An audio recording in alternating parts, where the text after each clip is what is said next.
तो walkie talkie क्या है, ये वॉकी टॉकी, इसे क्या बोलते हैं, वॉकी टॉकी बोलते हैं। जब देखिएगा फिल्म जो है ना, एलुमिनियम फिल्म देखे हैं, उसमें इसका प्रयोग किया जाता है। ये मतलब सीधे समझ रहे हैं कि आपदा की स्थिति में, किसकी स्थिति में, आपदा की स्थिति में, वो आपदा जब आए ना, इसका इतना अच्छा कनेक्शन होता है ना, इसका टावर जल्दी नहीं जाता, कितना भगदा है, आवाज ना एकदम क्लियर आता है, जो बोलिएगा ना एकदम, हम लोग तो थोड़ा बोलते हैं ना आवाज नहीं आ रहा, लेकिन ये जो है इसका कनेक्शन नहीं टूटता, एकदम इतना अच्छा होता है ना, जो बोलिएगा पूरा क्लियर आएगा, पूरा फ्रेश है। इसे नाम है वॉकी टॉकी। इसे क्या बोलते हैं, वॉकी टॉकी। इसे क्या बोलते हैं, वॉकी टॉकी। आपसे यदि क्वेश्चन पूछता है, ध्यान सुनिएगा, यदि क्वेश्चन आता है कि बता दो वॉकी टॉकी क्या है, बता देंगे, कोई दिक्कत नहीं। लेकिन संचार का, कम्युनिकेशन का सबसे अच्छा साधन पूछेगा तो सर टेलीफोन आ जाएगा, मोबाइल पर, है ना। चलिए 3 नंबर क्वेश्चन का सुदूर संवेदी या सुदूर संवेदी उपग्रह रिमोट सेंसिंग उपग्रह का प्रयोग किस लिए किया जाता है, आपको ये बता देते हैं ऑप्शन, इसके बाद हम फिर डिस्कस करेंगे ना। सुदूर संचार के लिए गलत हो जाएगा, मौसम विज्ञान के लिए गलत हो जाएगा, यहाँ पर ना संसाधनों होगा, क्या होगा, लगा लीजिएगा, लिख लीजिएगा, संसाधनों की खोज है। तो किसी खोज लेके है तो आप देखिए, आप कहेंगे कि सर सुदूर संवेदी उपग्रह क्या है, सुदूर संवेदी उपग्रह क्या है, याद रखिए सुदूर संवेदी उपग्रह ये है, सुदूर संवेदी उपग्रह क्या है, ये है, ये जो देख रहे हैं आप, ये देख रहे हैं सुदूर संवेदी उपग्रह, यह कृत्रिम है, कैसी है, कृत्रिम है, क्या है, कृत्रिम, अर्थात मानव निर्मित है, क्या है, मानव निर्मित, मानव निर्मित है, कैसी है, मानव। समझ में आ गया, सुदूर संवेदी क्या है, आगे आइए क्वेश्चन, ऐसे लंबा क्वेश्चन है ना, समय लग जाएगा ना। आइए अगला कह रहा है, अगला कह रहा है 4 नंबर, क्या नंबर, 4 नंबर में क्वेश्चन में आइए। 4 नंबर कह रहा है कि वैकल्पिक संचार साधन इनमें से कौन नहीं है, वैकल्पिक संचार साधन इनमें से कौन नहीं है। वैकल्पिक रेडियो संचार हो जाएगा, हैम रेडियो हो जाएगा, उपग्रह संचार हो जाएगा, अंतरिक्ष रहेगा। वैकल्पिक संचार साधन इसमें अंतरिक्ष नहीं है, क्या नहीं है, अंतरिक्ष नहीं है, क्या नहीं है, अंतरिक्ष नहीं है। ये आपको पढ़ाएंगे जब थ्योरी पढ़ाएंगे, देखिए ऑब्जेक्टिव में सबसे संभव नहीं है भाई, थ्योरी पढ़ाएंगे तो रेडियो पढ़ाएंगे, हैम रेडियो पढ़ाएंगे, उपग्रह संचार पढ़ाएंगे, एगो है, एगो पता है आपको क्या है, एगो है एमेच्योर रेडियो, क्या है, एमेच्योर रेडियो, ये हम पढ़ाएंगे एमेच्योर रेडियो क्या होता है, थ्योरी लेक्चर हम देंगे ना, तो आप देख लीजिएगा ना। चलिए 5 नंबर करा कि वर्तमान में सबसे अधिक उपयोग होने वाला साधन कौन है।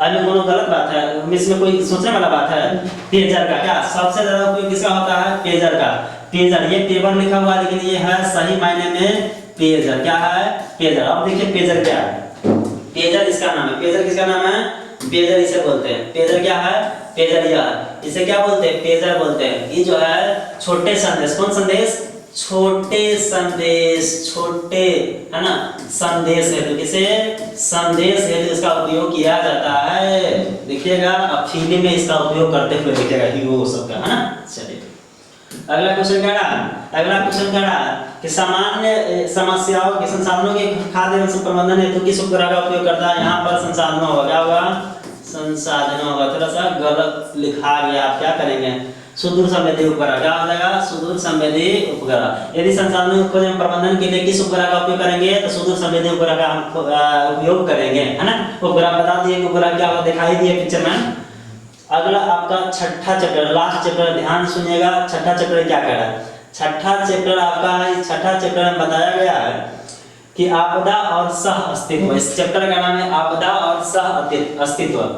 निम्नलिखित में से कौन सा प्राकृतिक आपदा है, सब गलत, मतलब ये सब क्वेश्चन है, मतलब इतना आसान है, पहला चैप्टर पढ़ेगा वो क्वेश्चन बना देगा। निम्न से कौन प्राकृतिक आपदा कर रहा है, भूकंप प्राकृतिक आपदा नहीं हो, आग लगना ये प्राकृतिक है, ये मानव निर्मित है जी, मानव गलती कारण आग लगेगा। हाँ आइए, बम विस्फोट, ये भी तो मानव गलती कारण होगा, बम विस्फोट किसी कारण होगा, रासायनिक पता है हमको, बात याद है, आज हम नहीं देखे हैं पिछली लेक्चर देखिएगा, थ्योरी में हम एक क्वेश्चन है ना, एक पॉइंट पे डिस्कस करके बता दिए। आइए दूसरा नंबर कह रहा है भूकंप संभावित क्षेत्रों में भवनों की आकृति कैसी होनी चाहिए। आपको बता दें, यदि जिस क्षेत्र में बराबर बराबर भूकंप बराबर मतलब बार बार आती है, उसके ना गाइडलाइंस है कि आप इस तरह के घर बनाएंगे ना, तो हो सकता है कि आप भूकंप से राहत पा सकते हैं, पूर्णतः भोग नहीं सकते। उसके लिए हमारे भारत सरकार द्वारा यह दिया गया है कि आकृति कैसे, आयताकार आकृति होनी चाहिए, कैसी आकृति होनी चाहिए, आयताकार आकृति भवनों का होना चाहिए। निर्माण जब हम करते हैं उस समय अगर, और बहुत सारा बात इसमें वैज्ञानिक पद्धति के हिसाब से मिट्टी चेक कराना है कि मिट्टी कितना मतलब जो है ना, कितना मकान ऊपर तक कर सकते हैं, नीचे कर सकते हैं, मतलब ये हुआ कि कितना हाइट ले जा सकते हैं, क्या मंजिल बना सकते हैं, वो भूकंप जोन के अंतर्गत आता है। उसमें ना कुछ गाइडलाइन दिया तो उसके हिसाब से करना होता है। आपको विशेष पढ़ने की जरूरत है, आप इसमें पढ़ना है कि भूकंप संभावित क्षेत्र में भवनों की आकृति कैसी होनी चाहिए, भाई मेरे आयताकार होने चाहिए। ओके 3 नंबर क्वेश्चन कह रहा है कि भूस्खलन वाले क्षेत्रों में ढलान पर मकानों का निर्माण किस प्रकार होना चाहिए। मकान ध्यान सुनो, भूस्खलन बनेंगे तो भूस्खलन पर्वतीय क्षेत्र हो जाएगा, क्या हो जाएगा, पढ़ा दिए पिछली कक्षा में, पर्वतीय क्षेत्र हो जाएगा। यदि भूकंप वाले कह रहा है भूस्खलन वाले क्षेत्रों में यदि पूछेगा तो अनुचित हो जाएगा, अनुचित हो जाएगा, क्या हो जाएगा, अनुचित हो जाएगा। यदि 4 नंबर की बात करें, कह रहा है कि सुनामी संभावित क्षेत्रों में भवनों का निर्माण कहाँ करना चाहिए। देखिए सुनामी वाले क्षेत्र में यदि कहेगा भवनों का निर्माण कहाँ करेंगे, आप दिमाग लाकर से क्वेश्चन बनाए। देखो कह रहा है कि समुद्र के निकट, सुनामी समुद्र में निकट घर बनाइएगा, चल जाएगा सीधे। दूसरा कह समुद्र तट के पास, समुद्र तट के पास बनाएगा फिर भी चल जाएगा, कोई बचने की संभावना नहीं है। अगला कह रहा है कि समुद्र तट से दूर, हाँ यही होगा, क्या होगा, यही होगा। अगला इसको नहीं है, खत्म है ना। 5वां नंबर क्वेश्चन कह रहा है कि बाढ़ से सबसे अधिक हानि कहाँ होता है।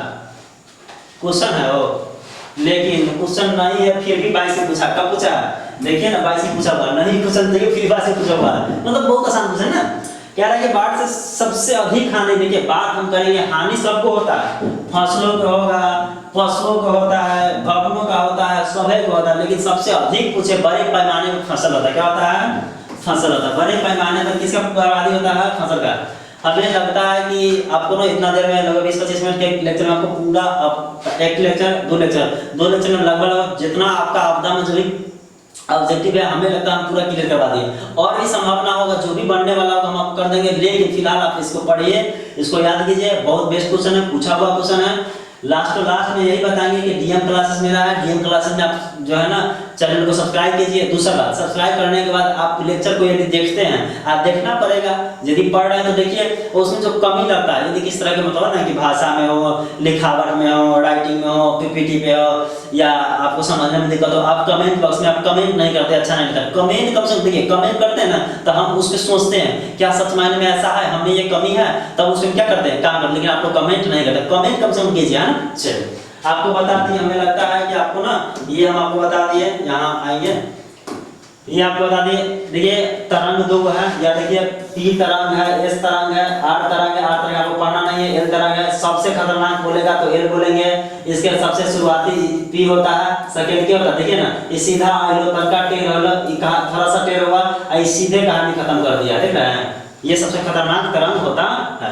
अगला भूकंप से कैसे आता है, भूकंप का बता दिए, 9th क्लास में पढ़ना, विभक्ति प्लेट पढ़ना, 6 प्लेट, 9 प्लेट, बड़ी प्लेट, छोटी प्लेट, जैसे थम्स अप ये पढ़ना है, तो जो बेसन पढ़ना है सब हम पढ़ा चुके हैं, अब पढ़े नहीं है। देखिएगा 9th क्लास में दिया गया है, इसमें कुछ नहीं कर रहा कि यह फिसल अत्यधिक ऊर्जा भारी तरंग उत्पन्न करती है, जैसे भूपटल हिलता है, 2 प्लेटें विपरीत दिशाओं में गति करती है, वे एक दूसरे को धकेलती है, अचानक वे फिसल जाती है।